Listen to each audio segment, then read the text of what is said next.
स्वागत है आप सभी का ग्लोबल आईटी यूट्यूब चैनल पर। आज जो है एम्प्लॉयबिलिटी स्किल न्यू पैटर्न यानी जो नए क्वेश्चंस अपडेट हुए हैं भारत स्किल्स निम्मी की तरफ से, जो उसके बारे में हम लोग डिस्कस करेंगे। और आज जो फर्स्ट वीडियो है उसी पैटर्न पे ये वीडियो स्टार्ट होगी और आगे कंटिन्यू रहेगी। और इसको हम क्लास 1, क्लास 2, क्लास 3 इस तरह से करेंगे, पार्ट वाइज नहीं करके क्लास 1, क्लास 2 करेंगे। पहली क्लास के लिए मैंने पिक किया है क्वालिटी मैनेजमेंट का। ठीक है, क्वालिटी मैनेजमेंट एक सब्जेक्ट है जो कि एक तरह से MBA में होता है, BTech में होता है और थोड़ा बहुत पॉलिटेक्निक वगैरह में भी रहता है क्वालिटी मैनेजमेंट। और इससे रिलेटेड यहाँ पर क्वेश्चंस है जो ITI में पे इंट्रोड्यूस किया गया। और क्वालिटी मैनेजमेंट आपके लाइफ में तब काम आता है, रुकिए थोड़ा सा, आपको ये फर्स्ट क्लास है, थोड़ी सी बोरिंग भी लग सकती है बट थोड़ा सा एक्सप्लेन करना ज़रूरी है। और हाँ, ऐसे कैंडिडेट्स जिनको सिर्फ क्वेश्चन आंसर चाहिए कि पहला का क्वेश्चन ये है, इसका आंसर ये सही होगा, टिक करिए, आगे बढ़िए और एक वीडियो में 200 क्वेश्चन करा दीजिए। अगर आप ऐसी उम्मीद कर रहे हैं तो ये वीडियो आपके लिए नहीं है, आप वीडियो बंद कर सकते हैं।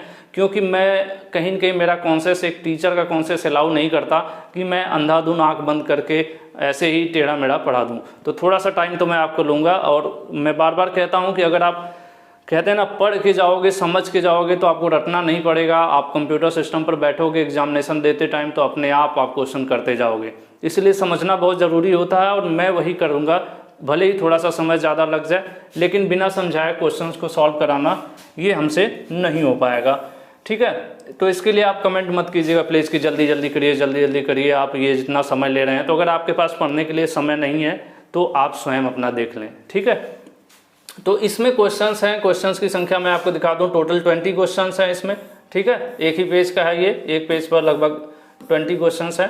और क्वेश्चन में समस्या ये है कि इस क्वेश्चन को आपके पास अवेलेबल है PDF तो ठीक है, नहीं अवेलेबल है तो आप ग्लोबल ITI की वेबसाइट से डाउनलोड कर लीजिए। ठीक है, globaliti.org अगर आप ओपन करेंगे तो इसमें एक कोर्स का ऑप्शन होगा। कोर्स में क्या है, एम्प्लॉयबिलिटी। ठीक है, एम्प्लॉयबिलिटी फर्स्ट ईयर, वहाँ पर आप जो है इन क्वेश्चंस को डाउनलोड कर सकते हैं। Class 1 employability skill first year all trade. ठीक है, न्यू पैटर्न अपडेटेड सिलेबस के अकॉर्डिंग है ये जो अब आपका अपडेट हुआ है। ठीक है, तो ये चीज़ हो गई, ये हमने वेबसाइट बता दिया। और टॉपिक हमने उठाया है क्वालिटी मैनेजमेंट क्वेश्चंस। ठीक है, क्लास फर्स्ट रहेगी, इसके टोटल 20 क्वेश्चंस हैं तो इसलिए एक ही क्लास में टोटल आपके कवर हो जाएंगे। ठीक है, क्वालिटी मैनेजमेंट के, क्वालिटी मैनेजमेंट क्या होता है, किसी भी इंडस्ट्री में जहाँ पर कोई फैक्ट्री कंपनी कोई प्रोडक्ट बनाती है तो वहाँ पर क्वालिटी मैनेजमेंट अप्लाई होता है।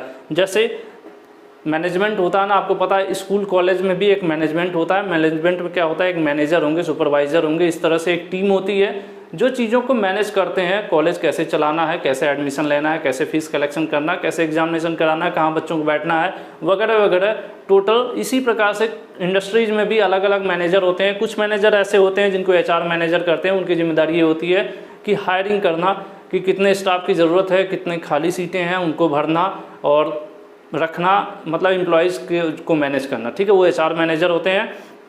उसी तरह से एक क्वालिटी टीम होती है किसी भी कंपनी में। समझाना इसलिए ज़रूरी है क्योंकि क्वेश्चंस आपको आगे समझ में आएंगे। क्वालिटी टीम होती है, ठीक है, क्वालिटी टीम होती है। क्वालिटी टीम का काम ये होता है कि जो भी प्रोडक्ट कंपनी में बन रहा है वो सही बन रहा है कि नहीं, स्टैंडर्ड जो निर्धारित है उसके हिसाब से बन रहा है कि नहीं, वो हमेशा चेक करती हैं। और जो प्रोडक्ट क्वालिटी में खरे उतरते हैं वही कंपनी से आगे बाहर निकलते हैं, जहाँ भी उन्हें जाना होता है वहाँ भेजा जाता है, पैकेजिंग होती है, सेल होता है। इवन ये पैकेजिंग होने के बाद भी एक क्वालिटी टीम होती है जो पैकेजिंग भी चेक करती है कि वो डब्बा सही से पैक है कि नहीं, जहाँ स्टिकर लगना है वहाँ लगा है कि नहीं, जहाँ टेपिंग होनी है वहाँ टेप लगा है कि नहीं। तो क्वालिटी के लिए कुछ लोगों की टीम होती है, उसमें एक सुपरवाइजर होते हैं और क्वालिटी के लोग होते हैं, नॉर्मल लोग भी होते हैं। छोटी सी टीम होती है। अगर मान लेते हैं 100 लोग नॉर्मल काम कर रहे हैं तो 100 लोगों में 4-5 लोग हो सकता है क्वालिटी में काम करने वाले लोग होते हैं, जिनका काम होता है क्वालिटी कंट्रोल, कंपनी में जो प्रोडक्ट बन रहा है उसकी क्वालिटी का ध्यान रखना। ठीक है, क्वालिटी होता क्या है, तो कोई भी वस्तु, ठीक है, कोई भी वस्तु कितनी अच्छी है या कितनी बुरी है वो उसकी क्वालिटी को दर्शाता है। लोग कहते हैं ना इसका स्टैंडर्ड बहुत अच्छा है। ये जो जैसे कई बार हम लोग कहते हैं कि यार ये जो HP का लैपटॉप है बहुत अच्छा है, बाकी अगर हम कोई चाइनीज़ ब्रांड उठा लेते हैं तो कहते हैं ये चाइनीज़ है, इसका ये प्रोडक्ट अच्छा नहीं है। कई बार ऐसे ही होता है, जैसे बहुत, ये छोड़िए इसमें बहुत ज़्यादा समय नहीं लेंगे। बहुत से प्रोडक्ट ऐसे होते हैं जिन्हें आपका पता होता है इसकी क्वालिटी बहुत अच्छी है, इसकी क्वालिटी बेकार है। तो क्वालिटी क्या होता है, कोई चीज़ कितनी अच्छी कितनी बुरी है वही दर्शाता है। फिलहाल हम चलते हैं पहले क्वेश्चन की तरफ। Quality is all about producing product without, ठीक है। क्वालिटी का काम क्या है, क्वालिटी की ज़रूरत क्या है या क्वालिटी क्या करता है। क्वालिटी का काम ये होता है कि जहाँ पे भी प्रोडक्ट बन रहे हैं बिना किसी उसमें बीमारी, बिना किसी डिफेक्ट के प्रोडक्ट बनाया जाए, ठीक है। बिना किसी डिफेक्ट के प्रोडक्ट बनाने का काम जो है वही क्या है, किसका काम है, वो काम है क्वालिटी का। आंसर आपका सी होगा। क्वालिटी कंट्रोलर जो होते हैं वो यही चेक करते हैं कि जो प्रोडक्ट या जो पीस बना है वो सही है कि नहीं। अगर सही नहीं है तो वो रिजेक्ट किया जाता है, वापस दोबारा जाता है, दोबारा बनता है, ठीक है। तो इसका काम होता है क्वालिटी का कि जो प्रोडक्ट है उसमें दोष रहित है, उसमें कोई प्रोडक्ट में परेशानी दिक्कत नहीं है, वही चेक करता है, ठीक है। तो यहाँ पर लिख सकते हैं बिना दोष के प्रोडक्ट का उत्पादन ही क्वालिटी कहलाता है, ठीक है। नेक्स्ट चलते हैं। हिंदी इसलिए बता दे रहा हूँ जिससे आपको क्वेश्चन समझने में आसानी हो जाएगी। Quality circle are usually and यहाँ पे फिल इन द ब्लैंक्स है लेड बाय अ सुपरवाइजर या सीनियर। मैंने आपसे बताया कि क्वालिटी सर्किल पहले थोड़ा सा लेक्चर इसलिए दिया था। क्वालिटी सर्किल मतलब एक समूह, 2 4 5 लोगों का समूह होता है, ठीक है, जिसमें एक कोई सुपरवाइजर या कोई सीनियर होते हैं जो उनके लीडर का काम करते हैं, बाकी सभी लोग उनके अंडर काम करते हैं। सबका काम होता है कि कंपनी में जो प्रोडक्ट बन रहा है उसकी क्वालिटी लगातार चेक करते रहना, ठीक है। तो यही पूछ रहा है इसमें क्या होता है, तो ये छोटा सा समूह होता है। मैंने आपसे बोला ना कि अगर 100 लोग काम कर रहे हैं तो 2 4 5 लोग ही क्वालिटी के अंडर में रहते हैं। मतलब ऐसे लोग होते हैं जिनकी क्वालिटी टीम बोला जाता है या क्वालिटी कंट्रोल टीम बोला जाता है या क्वालिटी मैनेजमेंट टीम बोला जाता है, ठीक है। तो क्या होता है, क्वालिटी टीम आमतौर पर छोटी होती है, ठीक है, छोटी होती है, छोटा होते हैं नहीं, छोटी होती है, यही ट्रांसलेशन की दिक्कत है। और एक वरिष्ठ या एक सीनियर के नेतृत्व में ये काम करती है, ठीक है, क्वालिटी सर्किल जो है। तो यहाँ पर आंसर आपका क्या हो जाएगा, बी हो जाएगा। नेक्स्ट चलते हैं। Quality circle help employees work in team toward, यहाँ पे ब्लैंक है, भरना है आपको। गुणवत्ता मंडल यानी वही जो क्वालिटी टीम, जो क्वालिटी सर्किल थी, उसके कर्मचारियों को टीम में एक दिशा में काम करने के लिए मदद करते हैं, ठीक है। सबका क्या होता है, सबका एक गोल होता है, सबका एक लक्ष्य होता है, ठीक है, उसी पर सब लोग काम करते हैं। तो जो क्वालिटी में जो लोग होते हैं, क्वालिटी कंट्रोल में, यहाँ पर जो लिखा है क्वालिटी सर्किल, मैंने बोला था ना 4 5 लोगों का समूह, तो इनका काम क्या होता है कि जितने भी लोग यानी जितने भी एम्प्लॉयज काम कर रहे हैं, ठीक है, उनको सब लोग मिला के एक ही चीज़ पर फोकस करते हैं और क्या करते हैं कि ये जो प्रोडक्ट है वो कितना बेहतर हो सकता है या कितना बेहतर बनाया जा सकता है। लगातार उसी में एक ही, मतलब सबका लक्ष्य एक ही होता है कि हमारा प्रोडक्ट बिना किसी डिफेक्ट के बेहतर से बेहतर बनाया जा सके और जैसी रिक्वायरमेंट है कस्टमर की, जैसी ज़रूरत है उसके हिसाब से बनाया जा सके। तो यही लक्ष्य होता है सबका, ठीक है। यहाँ पर आंसर आपका ए सही हो जाएगा। नेक्स्ट चलते हैं। Quality management system helps an organisation to satisfy the need of its. कह रहे हैं क्वालिटी मैनेजमेंट का काम क्या होता है, तो क्वालिटी मैनेजमेंट का काम होता है किसी भी कंपनी में क्वालिटी मैनेजमेंट इसीलिए होता है कि कंपनी जो प्रोडक्ट बना रही है उसके जो कस्टमर हैं उनको वो सेटिस्फाई कर पाए, इस प्रकार का प्रोडक्ट होना चाहिए, ठीक है।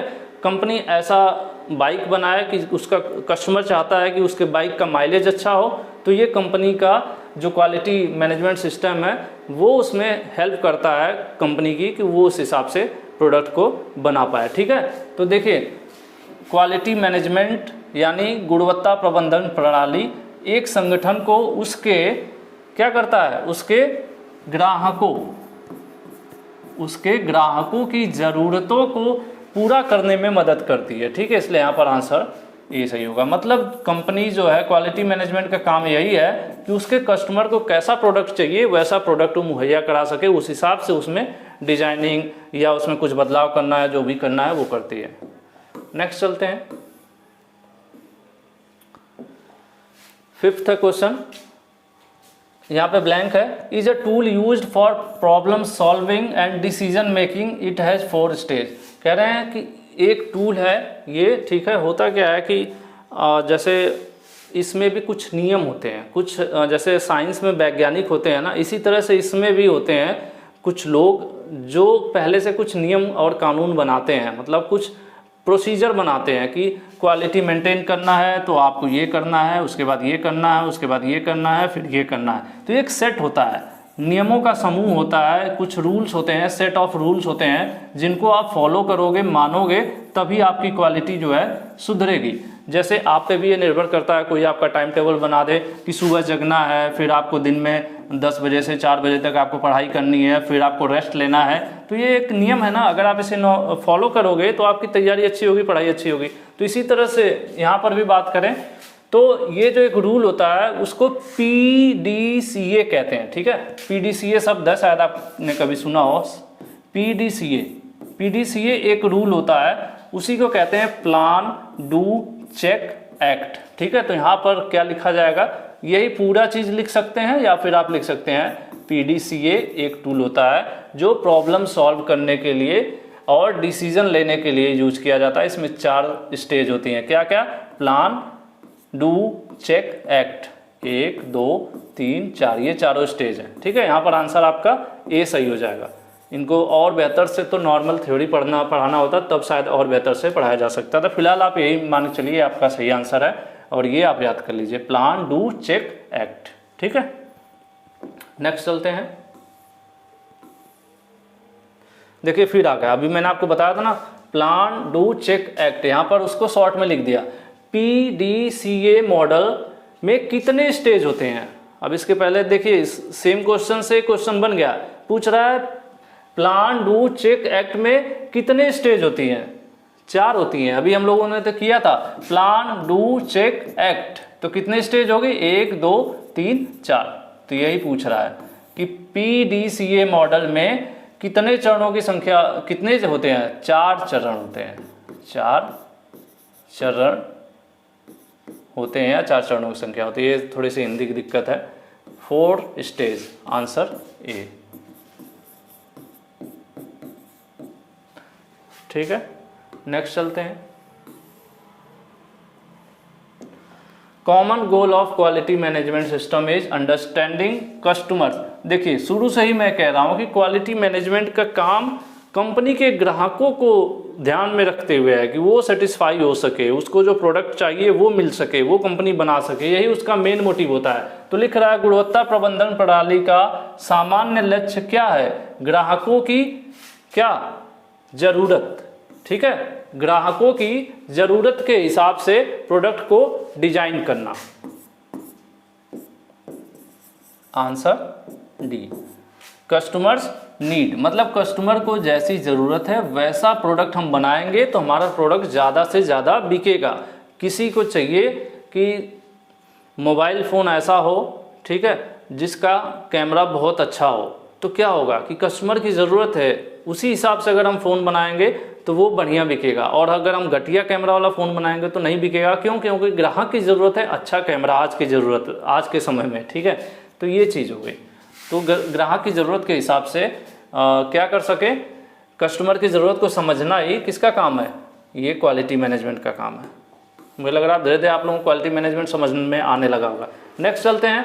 Quality management system is an approach, अब देखते हैं किसका, वेल डिफाइंड, डिफिकल्ट, कॉम्प्लिकेटेड। देखिए कॉम्प्लिकेटेड डिफिकल्ट नहीं होता, ये वेल डिफाइंड होता है। वेल डिफाइंड मतलब जो पहले से ही लिखा हो कि क्या करना है, कैसे करना है, इसके रूल्स होते हैं। जैसे मैंने आपको एक रूल बताया था ना, PDCA, plan do check act, ये भी क्या है, एक सेट ऑफ रूल्स है। सबसे पहले प्लान करना है, फिर उस प्लान को करना है, फिर चेक करना है सही है कि नहीं, फिर उसके हिसाब से डिसीजन लेना है।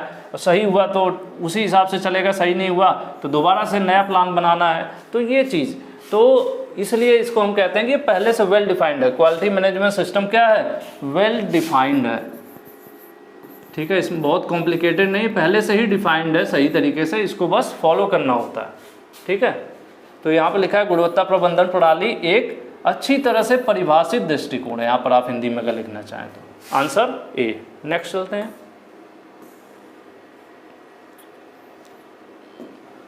Total quality management help to improve the quality of all the process within an organisation. कह रहा है कि क्वालिटी मैनेजमेंट किसी भी कंपनी या ऑर्गेनाइजेशन के अंदर होने वाले सभी प्रोसेस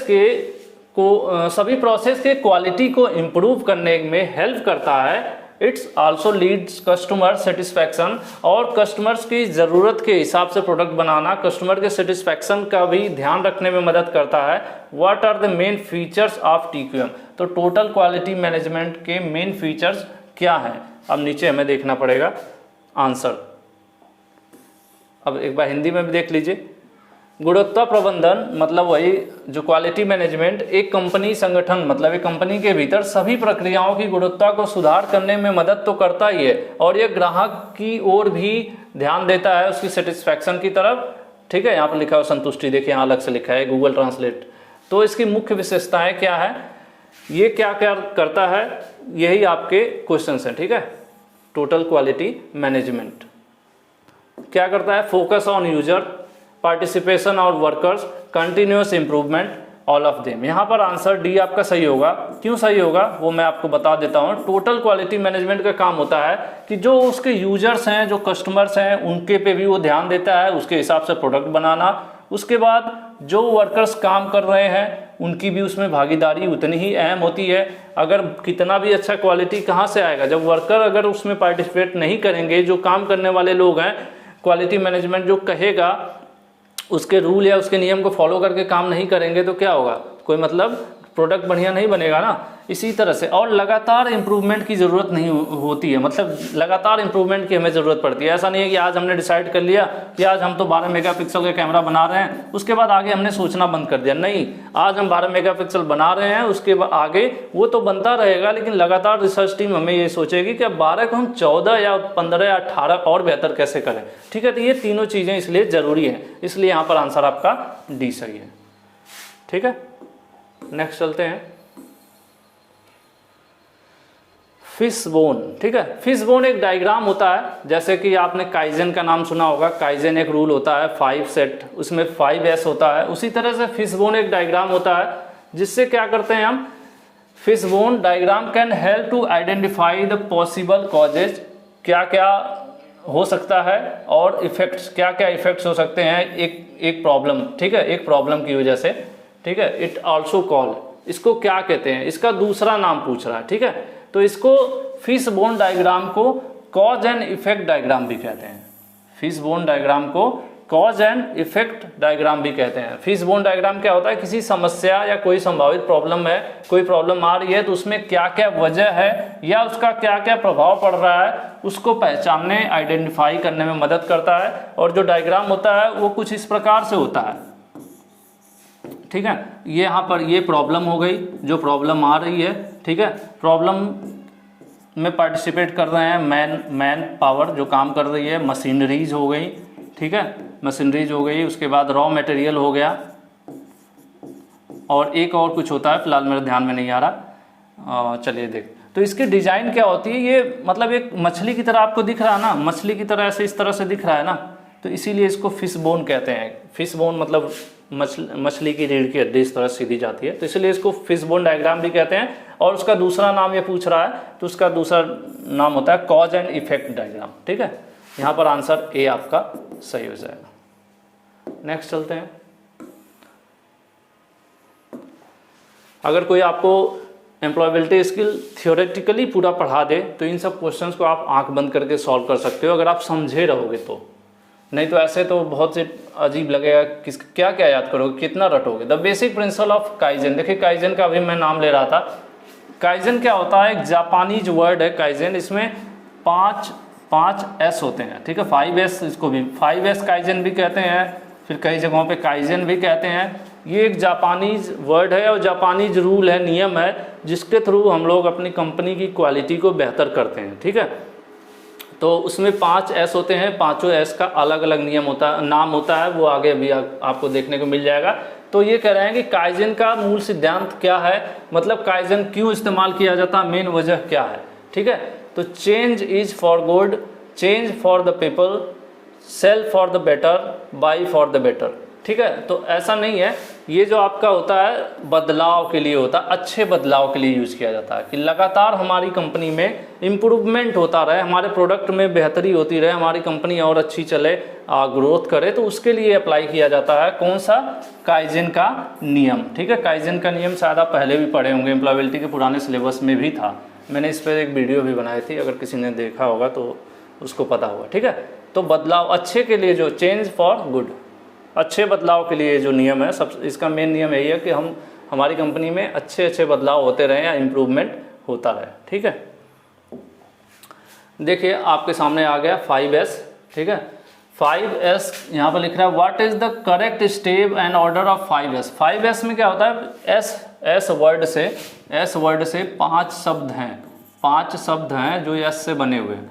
तो पांचों शब्द का एक सीरियल है कि सबसे पहले कौन सा होना चाहिए, फिर दूसरा कौन सा होना चाहिए, तीसरा कौन सा होना चाहिए, चौथा कौन सा होना चाहिए। तो यही पूछ रहा है कि जो पांचों शब्द हैं उनका सही चरण क्या है, 5S का सही चरण क्या है, पहले कौन सा आता है, दूसरा कौन सा आता है, तीसरा कौन सा आता है, तो यही आपको बताना है। तो देखिए इसमें राइट आंसर बी है। सबसे पहले आता है शॉर्ट, फिर आता है सेट इन ऑर्डर, फिर आता है साइन, फिर आता है स्टैंडर्डाइजेशन और सस्टेन। देखिए मैं बता दूं, शॉर्ट मतलब होता है कि सबसे पहले अगर एक इंडस्ट्री में वर्कशॉप की बात करें तो वर्कशॉप में सबसे पहले सॉर्टिंग की जाती है। अगर मतलब वहाँ पे बेहतर करना है एनवायरनमेंट वर्किंग, तो उसके लिए क्या करेंगे, वर्कशॉप में सबसे पहले सॉर्टिंग करते हैं कि कौन कौन से टूल जो है डेली इस्तेमाल होने वाले हैं। ठीक है, कौन से डेली इस्तेमाल होने वाले नहीं है उनको एक तरफ कर देते हैं, जो डेली वाले इस्तेमाल होने वाले हैं उनको बाहर रखते हैं। उसके बाद सेट इन ऑर्डर, मतलब एक ऑर्डर में लगाते हैं कि सबसे हैवी टूल जो है उसको पीछे रखते हैं। जो जैसे अगर अलमारी पे हम रख रहे रैक है तो कोई भारी चीज़ है उसको नीचे रखिए, जो हल्का है उसको ऊपर रखिए, नहीं तो भारी ऊपर रख देंगे आपके ऊपर गिर सकता है। तो यही सब कॉन्सेप्ट है। साइन मतलब लगातार सफाई मेंटेन रखना, और स्टैंडर्डाइज मतलब जो स्टैंडर्ड है वही स्टैंडर्ड इस्तेमाल करना। जैसे जहाँ पे स्क्रू ड्राइवर का काम है वहाँ स्क्रू ड्राइवर ही आप यूज़ करिए, ज़बरदस्ती प्लायर से मत खोलिए, नहीं तो क्या होगा, बोल्ट खराब हो जाएगा।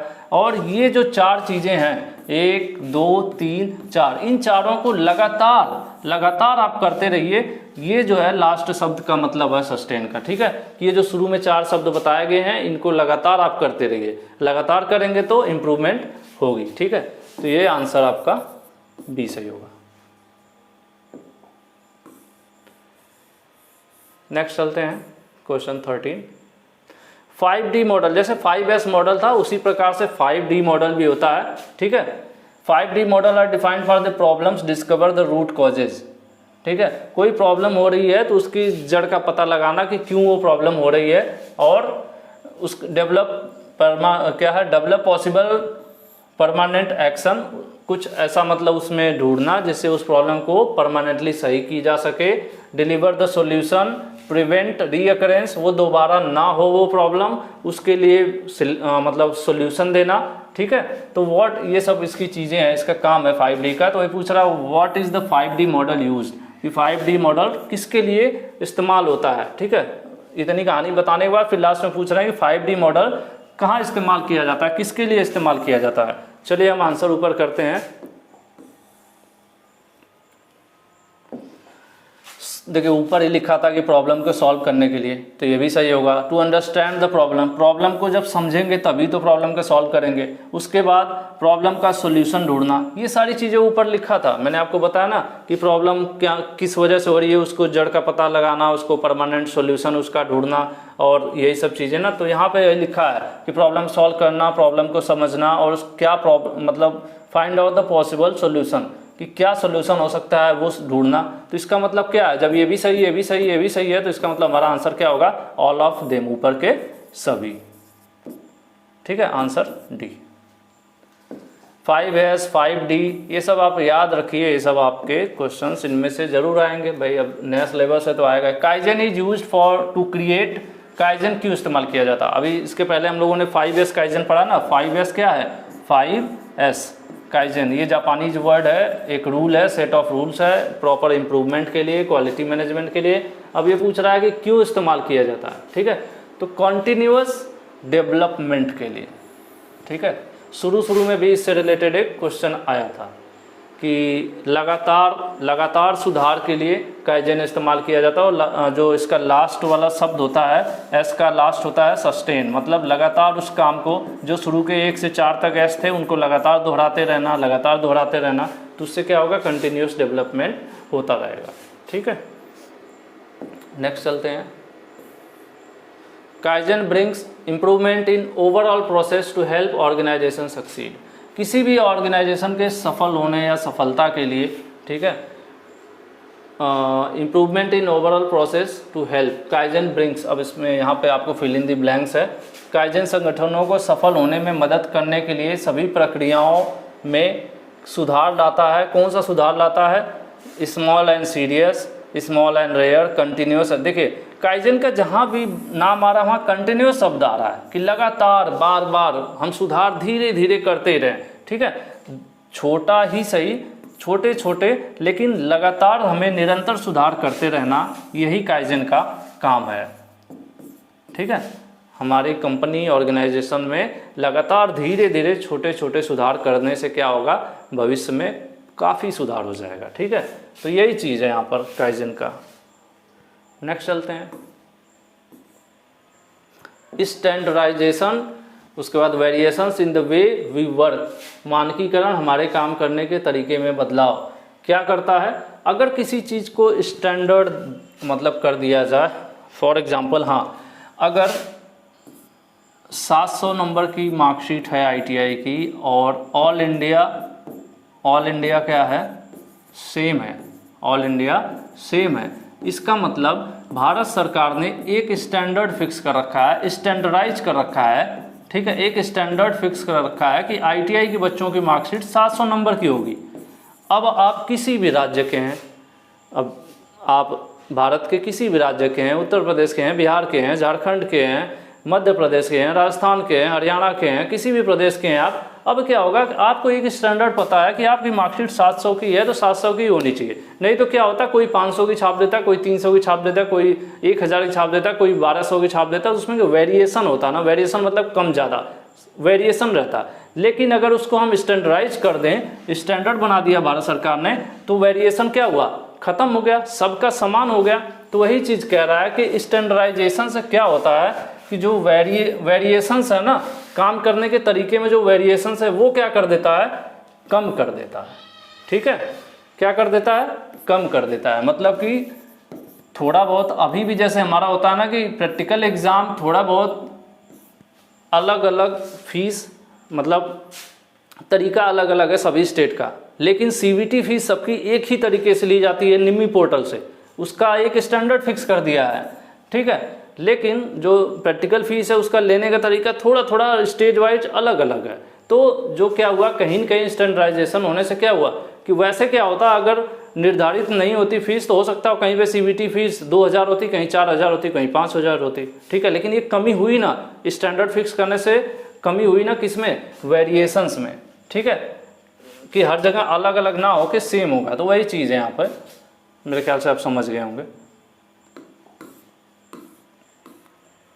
आईएसओ का आपने तो नाम सुना होगा, अक्सर आपको कोई कंपनी होगी, कॉलेज होगा, लिखा रहता है आईएसओ सर्टिफाइड। तो आईएसओ क्या होता है, एक ऑर्गेनाइजेशन है जो एक स्टैंडर्ड के अकॉर्डिंग आपकी चेक करती है, आपका मैनेजमेंट, आपका प्रोफाइल, बैकग्राउंड, ये सब चीज़ें आपका चेक करती है, आपका वर्क फ्लो सब देखती है, उसके बाद आपको एक सर्टिफिकेट देती है, जिससे ये हो जाता है कि नहीं, ये मानक के अनुसार ये संस्थान चल रहा है, मानक के अनुसार ये कंपनी चल रही है, ठीक है।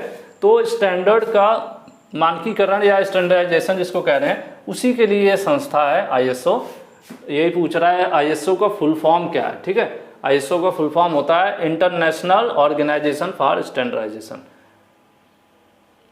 आपका आंसर डी है, इंटरनेशनल ऑर्गेनाइजेशन फॉर स्टैंडर्डाइजेशन, मतलब स्टैंडर्ड को निर्धारित करने वाला एक तरह का ये ऑर्गेनाइजेशन है, ठीक है। तो इसलिए आपका आंसर क्या हो जाएगा, आंसर डी सही हो जाएगा।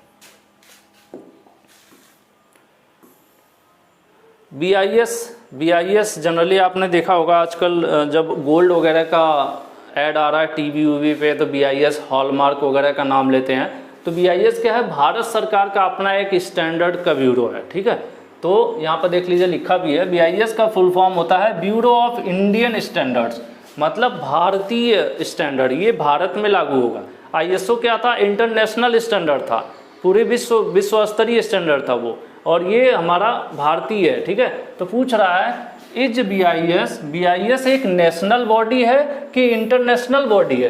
देखिए इंडिया क्या है, हमारा नेशन है, और इंडिया में जो काम करेगा वो नेशनल हो गया, और जो बाहर भी काम कर सके अदर कंट्री में वो इंटरनेशनल होगा। तो बीआईएस हमारा क्या है, बीआईएस हमारा नेशनल है, national standard body of India, ये भारत में सिर्फ काम करता है, ठीक है, इसलिए आपका आंसर ए सही होगा। नेक्स्ट चलते हैं।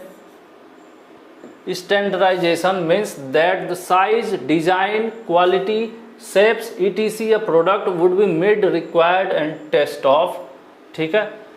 स्टैंडर्डाइजेशन का मतलब ये होता है अब कि हम ग्राहकों के हिसाब से, ठीक है, ग्राहक को जो ज़रूरत है, जो इसकी रिक्वायरमेंट है, उसी की शेप, साइज़ और डिज़ाइन में हम मतलब उसी के शेप, साइज़ और क्वालिटी के हिसाब से हम प्रोडक्ट का डिज़ाइन बनाएं, तो वही स्टैंडर्डाइजेशन कहलाता है, ठीक है।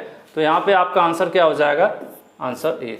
ये जो स्टैंडर्ड मतलब फिक्स किया जाता है वो ग्राहकों के ज़रूरत के हिसाब से किया जाता है, ठीक है, आंसर ये सही होगा। देखिए लिखा हुआ मानकीकरण का अर्थ है कि आकार, डिजाइन, गुणवत्ता आदि एक उत्पाद की आवश्यकता और स्वाद के अनुसार, स्वाद नहीं होगा, चॉइस हो जाएगी, यहाँ पे ज़रूरत होगा, ठीक है, यही है ज़रूरत, आवश्यकता ज़रूरत एक ही बात हो गई, किसकी, ग्राहकों की, ठीक है, यानी कस्टमर्स के। तो यहाँ पर आंसर आपका ऐसे ही हो जाएगा।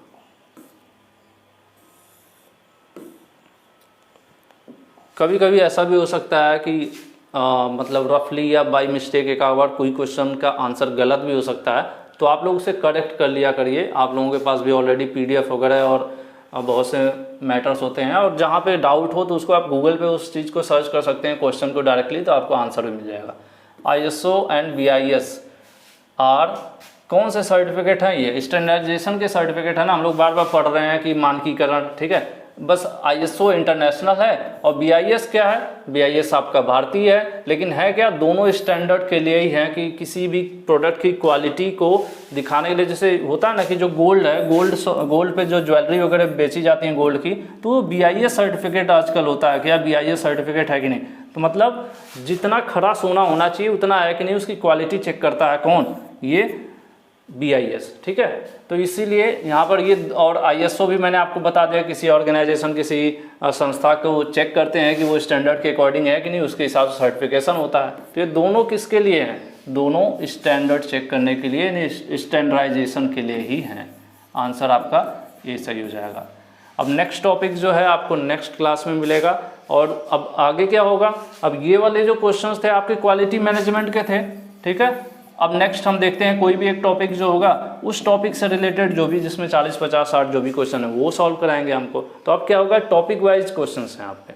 बाकी इस वीडियो में इतना ही। वीडियो पसंद आई हो तो लाइक कीजिएगा और मेहनत कीजिए, अभी भी आराम से आप पढ़ सकते हैं, कोई दिक्कत नहीं है, और मैं भी कोशिश करूँगा कि ज़्यादा से ज़्यादा आप लोगों को क्लासेस प्रोवाइड कर सकूँ। Thank you.